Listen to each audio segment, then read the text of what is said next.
নমস্কার, আমি রিয়া দেব।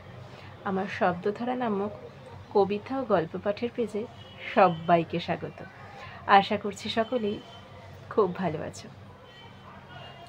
সবাইকে নিজের দুর্বলতা জানাতে নেই, গোপন দরজা চেনাতে নেই, মন খারাপের গল্প বলতে নেই, ভবিষ্যতের প্ল্যান জানাতে নেই, নিজের সফলতার অলিগলি চেনাতে নেই, বাড়িতে আনতে নেই, পরিবারের সাথে পরিচয় করাতে নেই, সবার সাথে খোলা মনে মিশতে নেই, চোখ বুজে বিশ্বাস করতে নেই, সবার কাছে বর্ম ফেলে দিয়ে উপস্থিত হতে নেই, সবার কাছে নিজেকে খুলে মেলে ধরতে নেই, নিজের মনের চাবিকাঠি যার তার হাতে একদম তুলে দিতে নেই, নিজের নিরাপত্তা বলয় সবার আগে নিজেকে শক্ত করতে হবে, নিজের দুর্বলতা কারুর কাছে প্রকাশ করা যাবে না, নিজের গোপন দরজা কাউকে চেনানো যাবে না, নিজের সফলতা অথবা ব্যর্থতার গল্প কাউকে বলা যাবে না, কারণ আমাদের এই দুনিয়ায় সুযোগ নেওয়ার মানুষের